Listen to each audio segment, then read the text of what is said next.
So good afternoon. This is our core yoga class. And today we're going to take kind of a similar approach to what we did last week in our core yoga class, in that we're taking a particular posture and really breaking it down. So today our favorite posture, last week was plank pose. Today our favorite posture is downward facing dog. And this is a pose that it shows up all the time in yoga class. And I find myself, after 2 decades of teaching, not including it as often as I used to in the old days, because so many people have wrist issues, shoulder issues, different things going on like that. So today we're going to take one of those kind of deconstructing sort of approaches. We're going to do some wrist stuff. We're going to do some finger stuff, some elbow stuff, some arm and shoulder blade stuff, all kinds of things that may help us find more ease in our downward facing dog. Now, in terms of props, we will be making liberal use of props in our practice today. If you have a chair or some surface, firm surface that you can place your hands on. So my trusty little kitchen chair is going to come out a couple times today. Also a strap or a scarf, yoga belt, something like that. And also at least one blanket and perhaps a small pillow or towel. That's a long list, I know, but all will be made clear as we go through this. So can I invite you to start your class by coming to your yoga mat, bending your knees, bringing your feet to the floor, and just letting your spine settle au naturel to the ground. So just naturally and neutrally to the ground. If you absolutely need to elevate your head a little bit, a few folds of blanket would be fine, but try to avoid using a full-blown pillow. You want to try to bring your spine as horizontal to the floor as possible. There's a lot of different reasons why I often will start our classes this way. Being oriented to the ground in this way communicates with your body on a very primeval and visceral level, communicating to your body that it's okay to let go of obvious tension or real resistance. It kind of signals to your body that we're going to learn some new stuff now, but it's going to be fun. So let's just chill together. That kind of vibe. So that's why I'm suggesting this constructed rest pose to start your practice this afternoon. You might choose to close your eyes and start breathing in and out through the nose. Again, these are little signals to the body that we want to pay attention, but also be quite relaxed about that. This is the type of state of mind that you have to, kind of cultivate on purpose. It doesn't naturally or spontaneously occur that often. So we're just using those various little tricks, aligning the spine to the earth, closing the eyes, breathing through the nostrils, using these little tricks to kind of communicate to the brain in this way. We want to stay awake, we want to stay alert, but also be quite relaxed and open-minded to repatterning and reminding the brain of healthier ways to move. So just taking another few breaths here, orienting to your space, getting ready to practice yoga. If your mind is really busy or racing, just kind of noticing that. If you're feeling exhausted, fatigued, overwhelmed, again, that's fine too. Just kind of noticing that.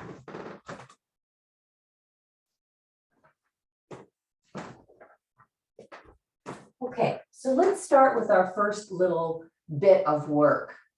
I'm going to suggest you get a towel or a blanket. So I've got my blanket here. It's in the long fold rectangle. I'm going to fold it again lengthwise. So I have a very narrow, long blanket. You can also use a towel. You can also use a pool noodle if this sort of thing isn't available. And then what I'd like to do is I'd like to lay that horizontally on vertically on my mat. And the high edge of the blanket here, just this edge right here that's folded, I want to have that right here. So it's across the bottom of my ribs, where my diaphragm attaches, where you might have your bra clasp. What I'm going to do is I'm going to come back into constructed rest, but have that blanket ridge right there.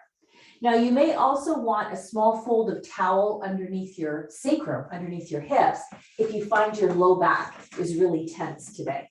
So this is what it looks like. That blanket stops about halfway down your spine. It doesn't go right to your sacrum. Basically, it's under your rib cage, lifting your breastbone a little bit elevated. I'm widening my feet a little further apart and letting the knees drop in towards each other. This softens a little bit in the hip flexor muscles, softens a little bit in the belly and the low back. So that can be a nice gift to yourself. You may take a few kind of more deliberate breaths here. Inhaling and exhaling through the nose.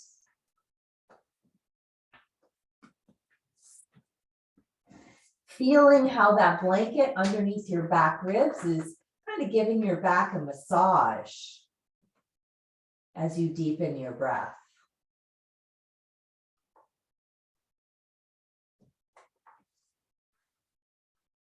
Let's take 3 more breaths like that.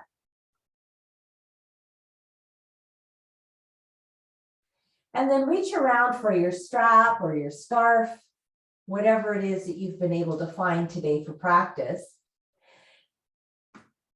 Bring your arms up above your body, hands towards the ceiling, and hold on to the strap. Your hands will be about shoulder width or slightly wider than shoulder width apart. Head stays heavy, spine relaxed. Let's start with your left shoulder blade. Bring your attention to the left shoulder blade as best as you can. And then as you inhale, lift the arms straight up, no bent elbows. And then exhale, drop the left shoulder blade down. Let's do that a couple times. Arms stay straight the whole time. Arm lifts straight up to the sky, and then the shoulder blade thunks back down towards the floor. This isn't a very exciting movement, but it can be really wonderful to work out tension and resistance around that left shoulder blade. Let's do one more on the left side and switch to the right. Lift the right arm straight up and then thunk the shoulder blade down, but keep the elbow straight. There's a little bit of tension on the strap or the scarf in between your hands. So the hands are pulling apart slightly.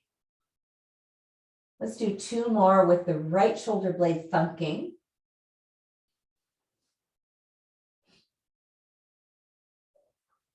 And then let's alternate.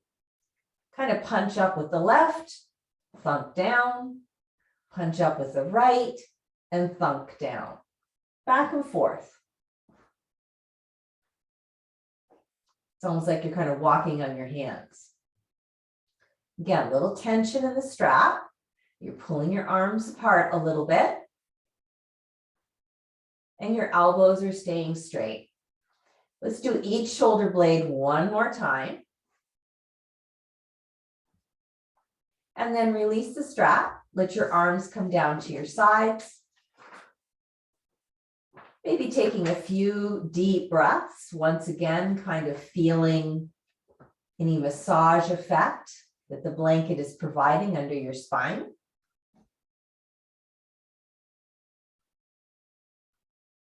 And now grab a hold of your strap again. We'll start exactly the same way that we did before.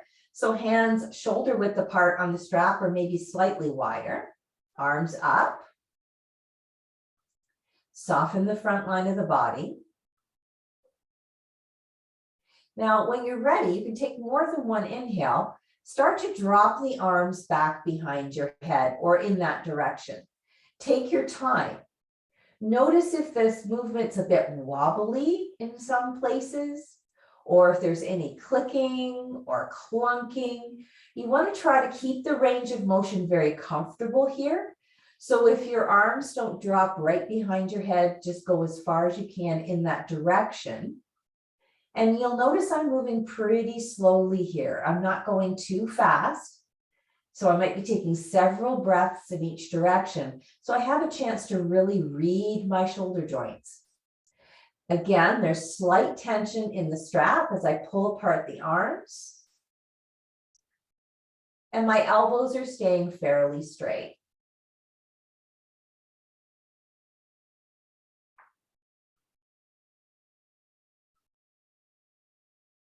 Notice if your range of motion is increasing slightly each time you draw the arms back. Let's do that whole thing one more time. I don't know about you, but I build up a lot of tension in the neck and the upper back, and all of that affects the kinetic chain down to the hands and the wrists. So elbows can also express that tension. So it's all connected. Let's release the strap. Let your arms rest wherever they're most comfortable. Take a few deep breaths.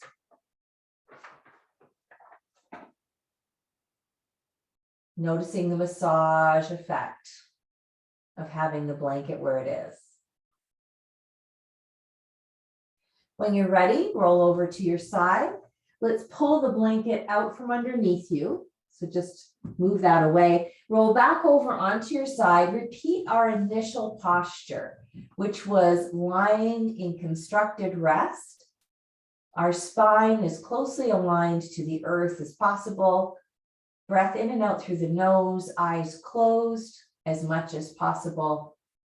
And see how this is working to help you, be calm yet alert, open-minded to building new movement patterns. Take another breath in and out. And then we'll roll over to our sides and we'll get ready to go on to some other work. Now, if you don't like to weight bear on your knees, you can do what we're going to do with the chair, and I'll just briefly demonstrate what that looks like. Otherwise, we will be on our knees for prayer pose, so you might want to get your blanket in place. I'll show that in just a minute. So the asymmetrical prayer pose is deeply bent knees, and then I'll describe about how to pull yourself off to one side so you get a good stretch. For this work, you may also want a blanket under your knees if you're going to be on the ground. And then if you have pillows, I have a bolster that I'm going to use for this. If you have a bolster, or just blocks work really well too.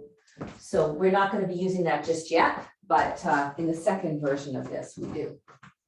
Okay, so you can use your table to come into prayer pose, or you can come down the old school way, the way I am, depending on your needs. So let's come into the traditional version of prayer pose first.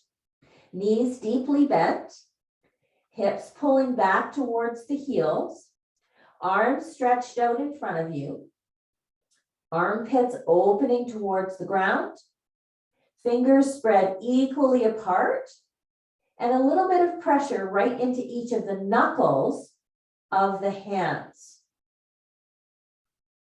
Take another deep breath here. And then we're going to angle off a little bit. So let's take your hands, walk them over to the right side of the mat. Now, if you're using the chair, you're going to have to move your lower body because your chair is fixed. So step over to the left side of your chair. Now reach the left hand diagonally to the chair or out even beside your mat. I'm folding my right arm to create a little pillow for my head. So my head can rest comfortably on my right arm as I stretch the left arm out on the diagonal. Pull back on your left sitting bone, opening the left side of your waist. Take a few deep breaths like you did when you had the blanket there before. And see if you can feel some remnants of sensation in the back where the blanket was kind of digging in through that last segment. Releasing prayer pose. I'm just coming to a table pose, so you can do that with the chair as well. And then let's do asymmetrical prayer pose to the left side. So if you're standing, you'll have to walk your body now over to the right side of the chair so you can angle off with your right arm. For those of us that are on the ground, you can just walk your hands over to the left side of your mat, reach your right arm out way over there, use your left hand as a pillow, pull back on the right sitting bone, while you actively angle your arm off to the left. You want to be pushing into all the little knuckles of your right hand here, just like you were in the basic prayer pose a second ago. Open the right ribs. Breathe into that spot in the middle of the back you discovered with the blanket. And then let's return to table pose. Take a moment to kind of breathe and process what you're feeling. Now we're going to do the same thing, but instead of having my hand on the ground, I'm going to elevate it up onto my bolster. If you're using a chair, put your prop, be it the pillow, folded towel, block, up on the seat of the chair. So you're going to do the same thing, angle off towards the right side. Bring your right hand to pillow your head. Your left arm is slightly elevated. Like the bolster is about 4 inches, a block is about 4 inches, so that's just about perfect for most of us. Pull back on the left sitting bone as your left arm angles off to the right side of your mat. Push into the little knuckles of your left hand as you try to keep some traction there. Take another nice deep breath. This gets a lot more into the armpit area, I find.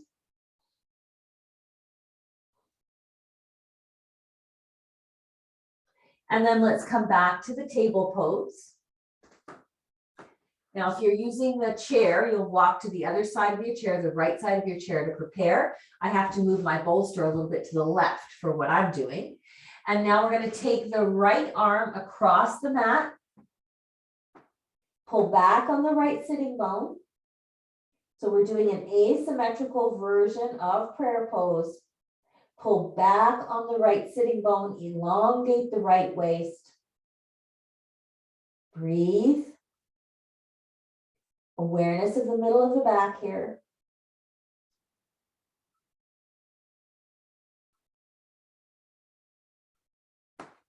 And then come up to table pose. For those of you that are using the chairs, you can just turn around and sit in the chair for a moment. For those of us who are okay still on the knees, you might widen your knees a little bit more.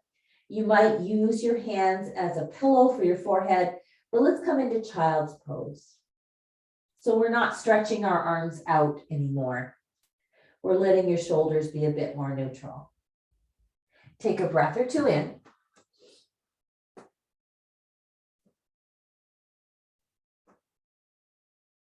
And then we'll make our way to a standing position. And move my props off my mat for a moment and get my chair back into service. Let's all use our chair for this first downward facing dog.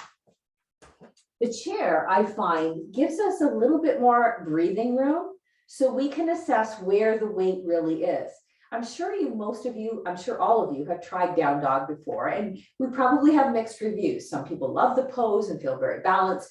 Some people find that it puts a lot of strain on their shoulders, wrists, elbows, upper back, neck. So I'd like to take some time for you to really assess, because often this is done as part of a flow and you don't have time to really think. Really assess where the weight is. So let's use the chair this first time. Make sure your chair is secure. It's not going to slip away on you. Place your hands on the chair seat the way you would if you were going to do this on the floor. So some attention to your finger position, et cetera, et cetera. And then take your legs as far back as you need to so that your arms are stretched out and your back is lengthened. Now bend the knees significantly. Bring some weight into the heels. And notice where your heaviness is. Where are you putting your weight? Is it in your shoulders? Or is it more in your legs? And I find when I do downward dog with the chair, I feel a lot more engagement in my legs. I feel like the heels can draw back to the floor easier. The thigh bones pull back to the wall behind me easier. And I can find a little bit of lift in the sitting bones. Let's leave that for now. So come back to a standing position. We're going to keep working with down dog throughout the class, noticing how it unfolds, how it evolves as we get a little bit more aware. Now, we need to have quite a bit of mobility in the actual shoulder joints to do downward facing dog. And often when we do movements in yoga, we have a tendency to do this. Can you see what's going on here? I'll come a little closer to the camera, but I'm moving my forearm. I'm not using my shoulder. I'm using my wrist and elbow joints. I want to try to find that sort of movement, but with the shoulder joints. So think about your upper arm bone, which is called your humerus bone, by the way. And I want to externally rotate the humerus bone, externally rotate it, and internally rotate it. So that's the movement. Let's do it from mountain pose with breath. Inhale, externally rotate the humerus bone, and exhale, internally rotate. So your wrists and your elbow creases are following with the movement. They're not leading it, they're following.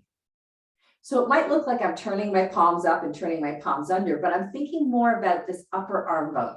Try it a couple more times, and you'll notice when you do this, as opposed to this, that there's a lot more movement in the upper back. The shoulder blades are really moving on that upper back. This is so crucial to your comfort, to your posture, to your breath. Good. And then let's come to stand in mountain pose. Let your arms rest.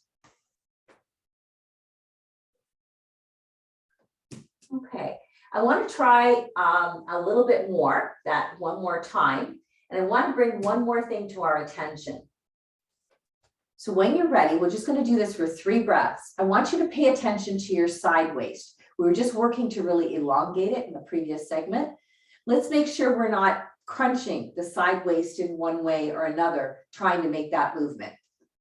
That's a very common compensatory pattern. Let's try that. Just 3 breaths, really watching your side waist, keeping the space between the armpit and the hip bones nice and lengthened. Good. Back into mountain pose. Now, if you're uncomfortable being on your knees, I would suggest sitting in your chair for this next segment.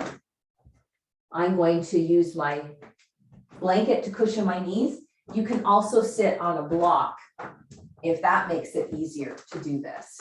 So sitting on a chair works great too. Sitting like this or sitting on a block. I just want to bring us into some sort of symmetrical position. We're going to work on that side waist again. Such an important aspect to our flexibility. And we're going to do a little bit of half moon stretching, but without lifting our arm initially. So let's take your right hand onto your hip bone and use this weight of your hand to kind of encourage you to keep that right sitting bone heavy. Come onto the fingertips of your left hand. Now I have short arms, so I'm going to get a block so that I can keep a bent elbow to do this.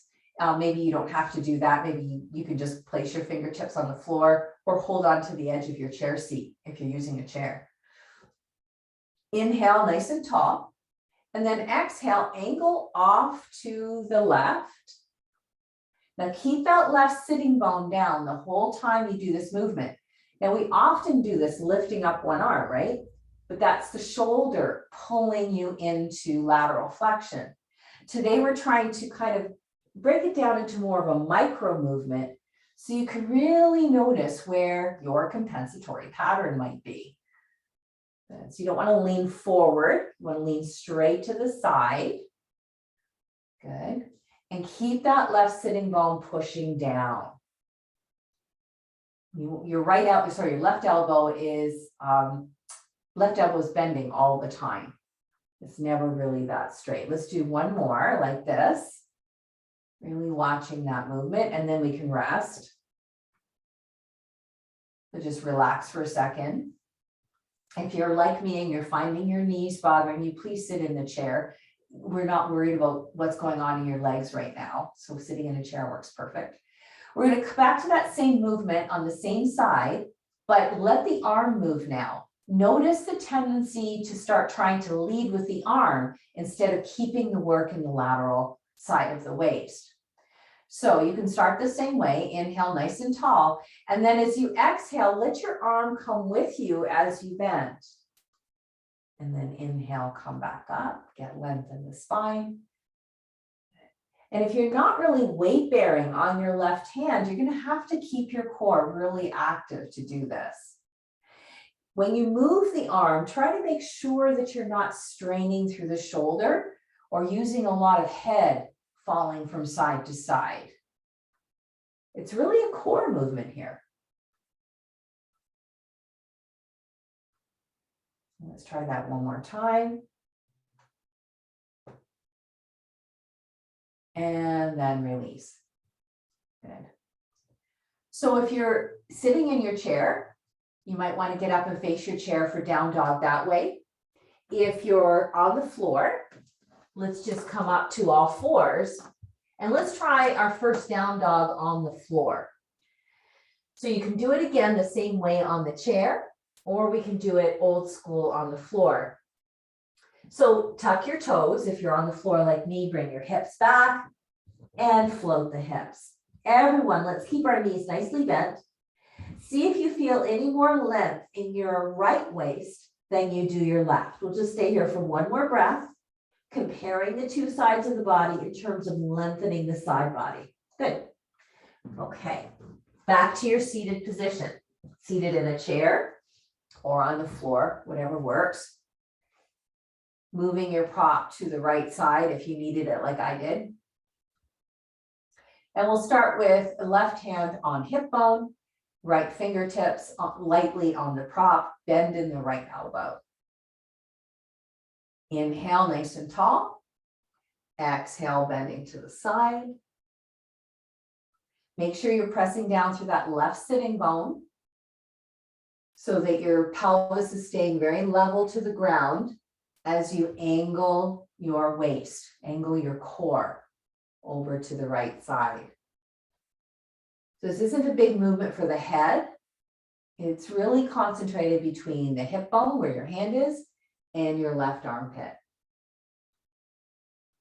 One other thing you can think about, you can imagine here on the right side that there's a big beach ball and you're kind of diving up and over the beach ball. So there's an elongation even on the bottom side to this. Good. Let's come upright, rest for a breath. And then we can think about bringing the left arm into it like we did before. We want to make sure if we start moving the arm though, that we're still getting the same amount of engagement through the core. So inhale nice and tall. And then as you exhale, you can come into the movement, but make sure you're really keeping the movement in the core and you're not leading with the shoulder. Watch out for any, clicking, clunking, a wobbly sensation, or a part of the movement that you're not really that involved with, you're not connected to. Your body has all the answers to all your questions. It's just whether we're willing to listen or not. Remember, we're keeping that left sitting bone grounded, not too much pressure on the right hand. Last one. Now let's come back into downward facing dog, thinking about elongating both sides of the waist. Remember, there's always the option to do down dog with the chair, like we did at the beginning. So see if you can elongate the space between the armpit and the hip bones a little bit more. Does it feel a bit more symmetrical now? And then when you're ready, let's come back to a seat. So I'm going to use the edge of my chair to help me with these finger stretches. We did this together in one of our classes a little while ago, if you've been following along. So this is a bit of a repeat, but I think it's interesting. These finger stretches are really wonderful if you do spend a lot of time keyboarding, texting, or other crafts where you have to have your hands in certain positions. And I've been teaching this a little bit, and I've been finding the feedback is they really feel a lot in the forearm, and this is where carpal tunnel can emerge. So I think these stretches are great to kind of prepare or prevent that sort of thing. So the first thing we want to do is just roll the wrists around a couple times in both directions, squeeze the fingers into fists, and then flick them out. So you've got lots of circulation into all the knuckles and tissues of your hands. That's a great thing to do regularly throughout the day anyway. And then we're going to use the surface of the chair. You can use the surface of your desk. kitchen table, or if you even have a block, you can stack a block or two up, or books, and use that surface. So I'm just going to be right here at my chair. So you can be sitting whatever way is comfortable. So I'm going to take my thumb and forefinger and make the OK sign with my fingers. So that's thumb and forefinger together in a circle, and the other three fingers, middle finger, ring finger, baby finger, off on their own. So I'm going to hook the baby finger, ring finger, middle finger over the edge of the chair or the desk, whatever. And my arms are a little bit straight. I have some bend in the elbow, a little bit bend there. And then what I'm going to do is I'm just going to lift up the wrists, and I'm going to stretch the fingers. The fingers come into a real extension here. See, the wrists are lifted. And then I'm going to bring the wrist down and lift the wrists and then bring them down. Try to keep the fingers together if you can that are on the chair. And this isn't a whole lifting of your arm and shoulder. It's just a lifting of the wrist. There's still a little bend in the elbow. There we go. Okay, let's switch the fingers around. So the middle finger and thumb come together. Your index finger, ring finger, and baby finger are extended. This is really awkward for me. And then I'm going to hook the open fingers over the chair side again and do the same movement. So my arms are pretty straight, some little bend in the elbow. And then I just lift the wrists, and that takes the fingers into an extension. It takes them into a stretch. And you'll find that this is really interesting, I think, how when you use different fingers in the OK symbol, you get different sensations going up into the forearm. Try to keep your shoulders relaxed down away from your ears. This is a lifting of the wrist joint. That's the only joint that's really moving. You may find you need to take a break and wiggle your fingers, roll your wrists again. We're going to move into the next one, which is ring finger and thumb together. So your peace fingers and your baby finger are the stretchy fingers this time. And then you know what to do now. You lift the wrists and lower down. Lift wrists and lower down. And because wrists seem to show up so much in yoga classes as a restricted area, it prevents people from doing table pose and plank pose and downward facing dog. So I think it's good we're talking about how to keep wrists and forearms really pliable. And the last one, remember, you can take a break in between. The last one is baby finger and thumb. Make the OK symbols. So your three middle fingers are the ones that get the stretch now. We'll just do that last set here. Did you find one hand gave you more feedback than the other? Or did a certain OK symbol feel more dramatic than another one? Good. And then stretch whatever you like. Let's take downward facing dog again. So you can do this on the chair or the floor. The results are kind of the same. This time, as you place your hands on the chair or the floor, just really look at your fingers. They've just had all that stretching, all that kind of neural stimulation for your finger real estate. Try to make sure your fingers are equally distant apart, especially that baby finger tends to get shoved out to pasture a little bit. And before you come into the posture, practice pressing into each of the knuckles of your fingers and thumbs. So there's activity down each finger and thumb. Bring your hips back, tuck your toes under and lift up, keep your knees bent. And this time, see if you can feel that little like lift in the center of the palm as the weight is distributed equally around all the digits of your hands.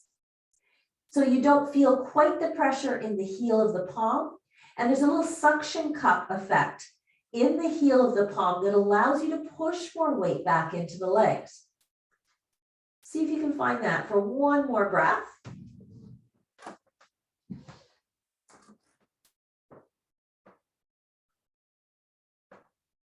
And then let's come back into table pose. Again, this can be done with your chair. So you could have your forearms on the chair.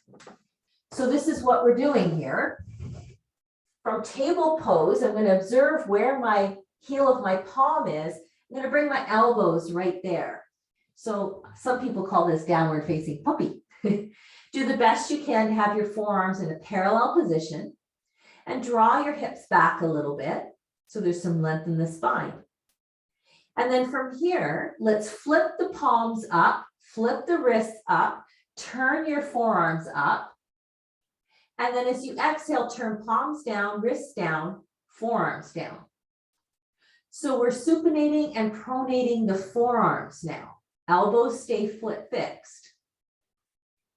You may notice you do get sensation up into your shoulders as you do this. Try to keep your neck long, so you don't need to look up or look back at your knees. Just neutral with the neck. Let's do it a couple more times. You may feel, a surprising amount of fatigue coming up towards your shoulders. You're using muscles in a different way. Our elbows are not normally fixed. So this uses muscles in a different way. And then let's release. You can sit in your chair, or like we were before, just shake out your arms, roll your shoulders back a couple times. Take a few breaths. Do you still feel kind of connected to that space in the middle of your back where you had the blanket or the towel earlier? Okay.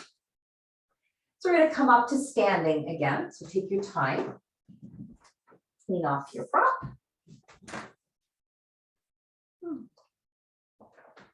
And we'll use our strap again.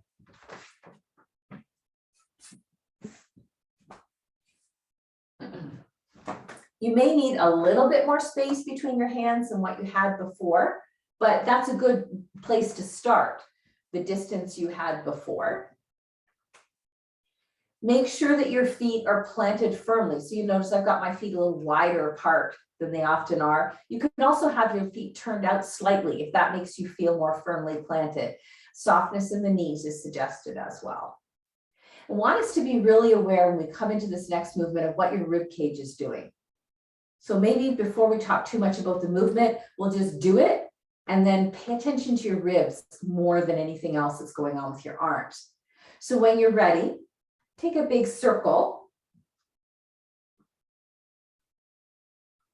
Try that one more time.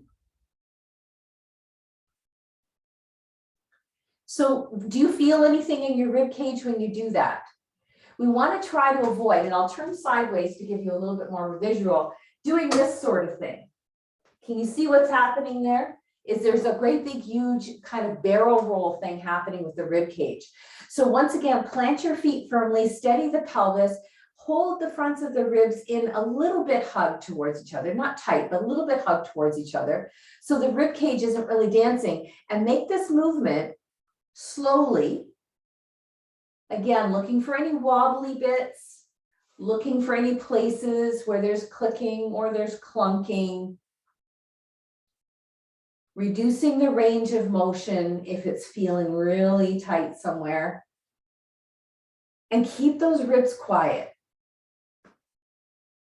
Now you're working on some pretty deep compensatory patterns that many of us have. You may be discovering your shoulders getting a bit tired. Can we do one more in this direction? So take breaks whenever you need to. And then around in the other direction. This may feel like a whole different ball game. You want to keep this movement in the shoulder joints and the shoulder blade area, not the rib cage, not the hips, not the head or neck. Are you clenching your jaw or holding your breath? What's the expression on your face? So all of those areas of tension show you that you're resistant to learning, and that's going to hold you back from releasing tension. Good. Releasing the strap. Roll your arms a little bit. Let's try downward facing dog again. I wonder if the posture is feeling any different at this point in our class. We've done tons to awaken the kinetic chain from your fingers, wrists, elbows, up into the shoulders and into the upper back. So taking your downward facing dog, noticing if you can pull more weight back into your heels. If you can draw your thigh bones to the wall behind you a little bit more. If you can keep the waist elongating. So again, sitting bones pulling away from you. Last breath here.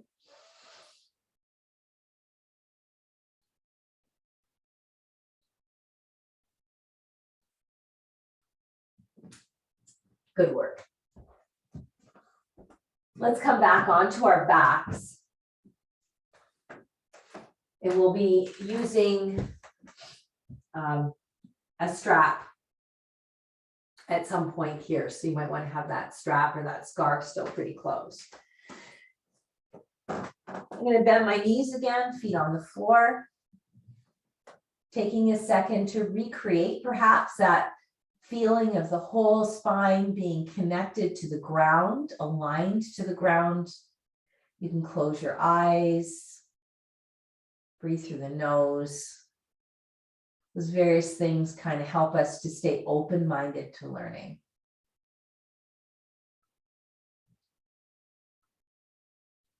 Okay, so you can lift your hands up, bring your thumb and forefinger back into the OK symbol. Bring your thumbs and forefingers together. So the two circles are beside each other. It's like you're imitating eyeglasses, you know? Imagine there's a string or a piece of elastic, perhaps, between your fingers. So you're holding one end of the elastic in one OK and the other end of the elastic in the other OK. Keep your elbows bent, arms above the chest to start, and then slowly pull your hands apart. Keep the OK symbol. Keep the elbows bent. Imagine you're stretching the elastic. And then let the elastic retract, bringing your hands back together over your chest. And try that a couple more times. You can move more slowly than your breath pace, so you have more time to notice the little hitches or the little cracks in the movement if it's not perfectly smooth or comfortable. It's when we allow ourselves to pay attention to these slight imperfections or the bits of wobbliness that we begin to recognize where we have the patterns that aren't serving us and figure out how to smooth them back out. Let's do that for one more time, and it could take a couple breaths to do it. You don't have to rush. It's better not to rush. Okay. And then wiggle out your fingers, roll out your wrists, let your arms rest for a second at your side. This gives your brain and your body a chance to solidify that learning. We're going to do that same movement, but with a slightly different orientation for your shoulders. So you know when you do Shavasana and you roll your arms out, turn your palms up, external rotation of the humerus bone. So pretend you're going into Shavasana. I mean, you can if you want, but pretend you're going into Shavasana. So the underside, the armpit side of your humerus bone is rolling up towards the ceiling. Now keep your bones externally rotated. Lift your hands, come into your OK symbol. So you'll notice your elbows are a little closer together now. They're not out to the side the way they were when you did this before. Get the elastic between your OK symbols and then slowly pull apart, keeping your humerus bones externally rotated the whole time. It's going to feel a little different. Can you sense that? The whole movement's a little bit different. Slow it down so you have time to listen and pay attention and explore.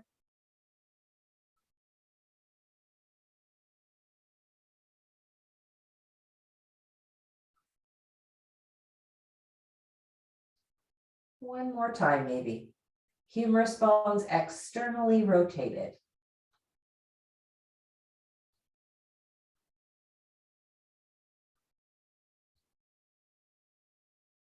And you can wiggle the fingers, roll the wrists, let your arms rest at your sides for a moment. Paying attention, if you can, just to your shoulder blades now. And noticing if one shoulder blade or the other seems easier to contact to the ground. Do they seem even? Do you seem to have more awareness of your shoulder blades? So if possible, stretch your legs out from here and walk your left leg to the left side of your mat and then bring your right leg over beside it. So your legs are angled off to the left on your mat. Draw your right butt cheek back down to the floor. So your hips haven't lifted or gone on an angle. It's your legs that have angled off.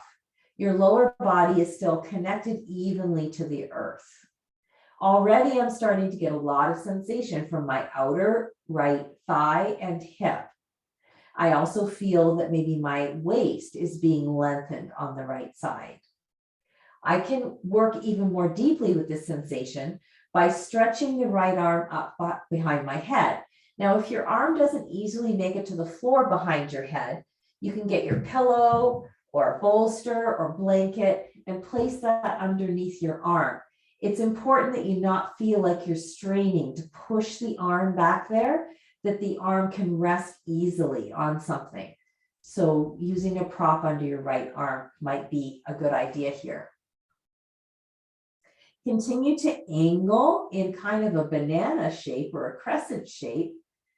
So your upper body can kind of angle towards the left side of your mat as long as the right shoulder blade stays down on the floor, just like the right butt cheek stayed down on the floor. Take a few active breaths so you feel you're really stretching your body from the inside out. So some teachers call this banana asana. And it's a nice supine side stretch that's going to continue to work to elongate your side body. Do make sure your body feels supported and in alignment with the earth. You can even close your eyes if you want. Take a couple more breaths here.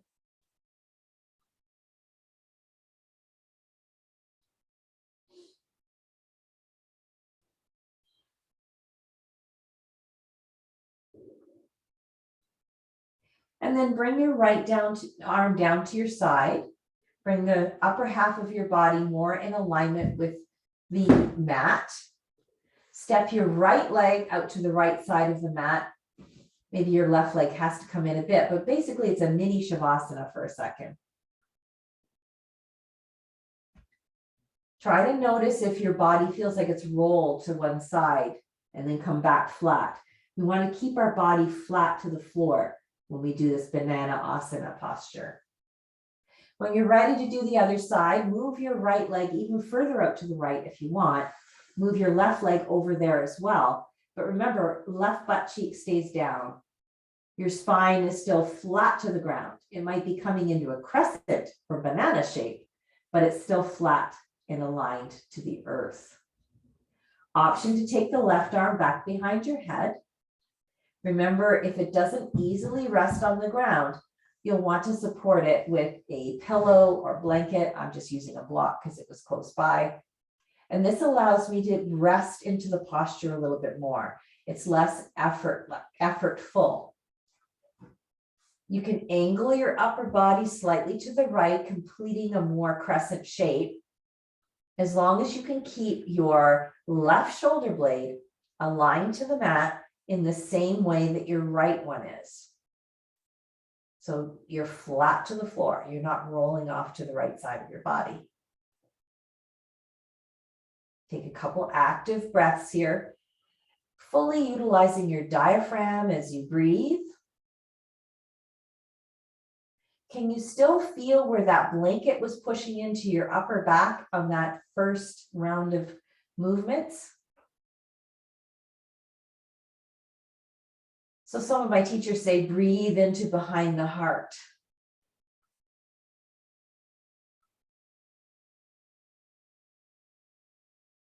Taking a couple more breaths here in banana asana.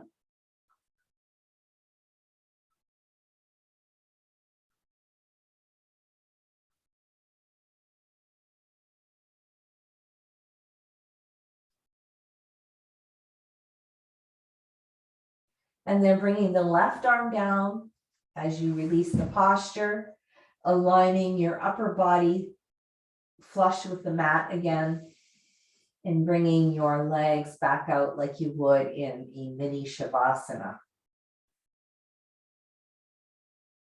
Just noticing what you notice,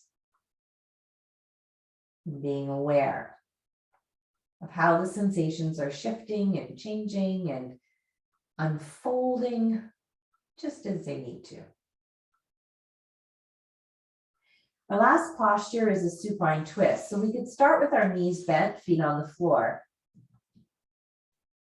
And I'd like to lift up the hips as though I was going to do bridge pose, and then bring the hips down on the left half of your mat. So now your body's back into kind of the echo of that banana asana shape, but your knees are bent. Straighten out your right leg. So your right leg is as flat to the floor as possible. Draw your left knee in towards your body. Let your left arm come out to your side and let the left shoulder blade sink deeply to the earth. Keep it planted there. Now start to come into the twist, guiding your left leg across your body slowly. There's no need to bring the left leg to the floor or to do anything severe. Try to keep the right leg straight and grounded. Keep the left shoulder blade grounded. And notice what it's like to draw the left knee away from the left shoulder blade on a diagonal. You're still lengthening the side body, but in a very different way. Take a few breaths.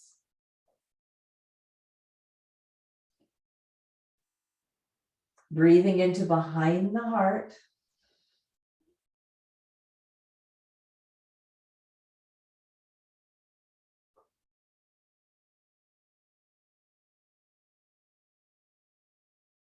And then when you're ready, guide the left leg up to center again. Place the left foot on the floor. Bend the right knee, foot on the floor, and shift your bottom back into the center of the mat. This is like constructed rest here. Take a few breaths just to reorient. Our bodies are always trying to let us know what they need, ask questions of us. This gives us a chance to really listen or to really answer.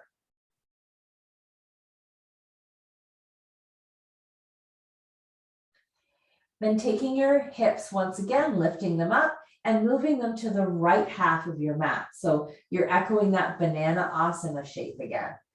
Left leg extends straight down the mat, bend your right knee in, anchor the right shoulder blade, and gradually start to guide the right knee across the body, stretching the right knee away from the right shoulder blade. Again, try to keep this motion, this range of motion, without a lot of clunking or clicking or wobbliness. Moving slowly enough that you have time to listen and feel all the nuances of this range of motion. Take a couple more breaths here.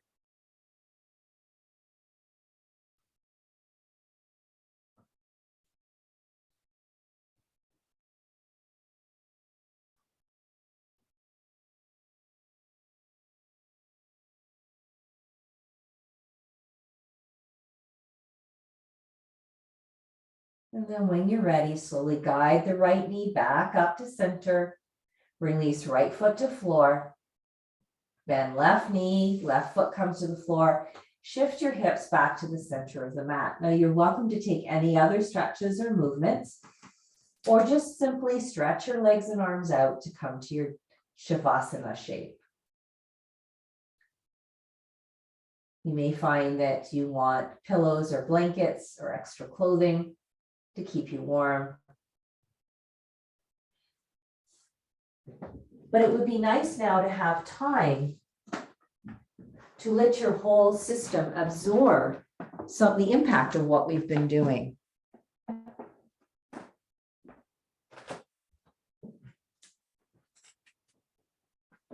Our theme pose tonight was downward facing dog. But we really were looking to explore some micro movements that contribute to longer waist, more elongated spine, more fluid shoulder blades. And ultimately, because those parts of your body are at the top of the kinetic chain from your hands, making all that whole line of energy more responsive and communicative with itself. In downward facing dog, we do weight bear on the hands, which is an unusual position for the human animal nowadays. It flips the action of all the muscles upside down, backwards. So it does provide quite a challenge. But all that is just intellectualization. You could read that in any book. What is highly individual and far more important is what your experience is now that you've come to rest. So let's look at your experience. Let's look at the weight of your head into the ground. The expression on your face. Do you feel like your eyeballs are heavier than normal? That the little muscles around your eyes are a bit softer, allowing your eyeballs to sink a little bit more deeply into the skull.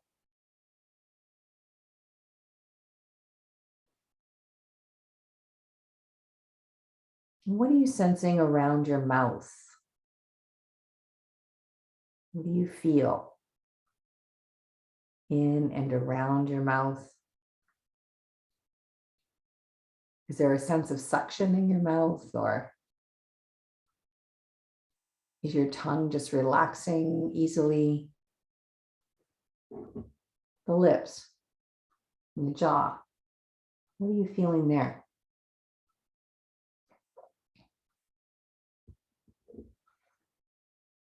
What about the front of your throat? Do you feel any kind of tension, resistance there, or does it feel like the front of your throat is spreading wide and melting down like a wax candle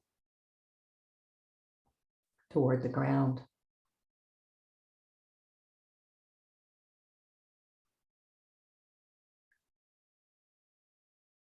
Maybe be aware of your collarbones. Do you feel your collarbones sliding away from each other? Is there any movement in your collarbone area as you breathe?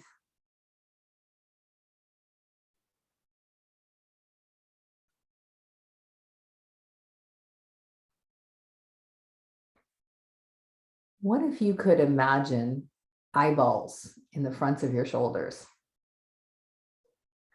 And imagine those eyeballs widening in surprise, big surprise eyes. Does that help you feel any new space in the front of the shoulder?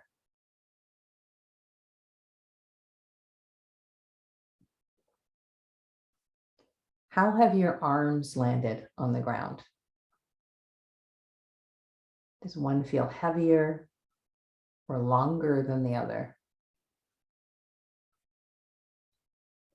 You don't have to change anything, simply inquire, am I in internal or external rotation with my humerus bones?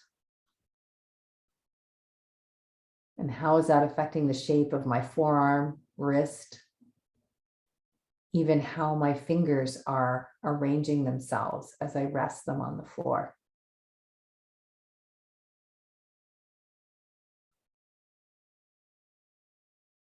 Can you make a mental connection with the right thumb, right to the tip,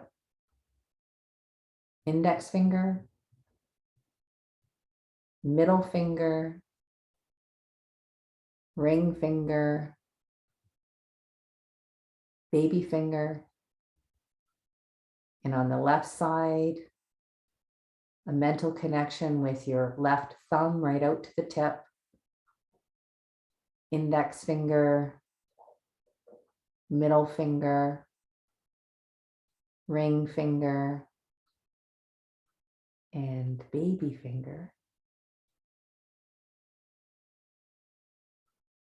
Drawing awareness back up your arms, back through the shoulder joints, down through the torso, feeling the weight of your pelvis into the floor, the weight of your legs into the floor. Any sensations in your feet, soles of the feet,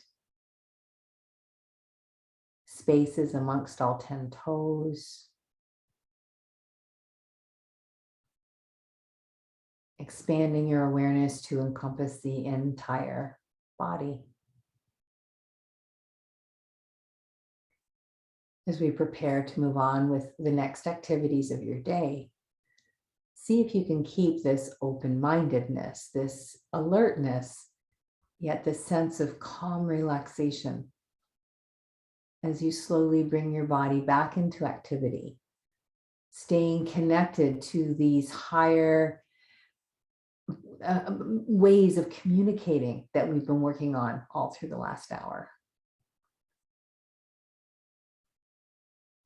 So not slipping into those old movement patterns, but staying really tuned in, staying in a feeling way as you come up to your seated position and slowly get ready to share the sound of Om with me. I'm inhaling now.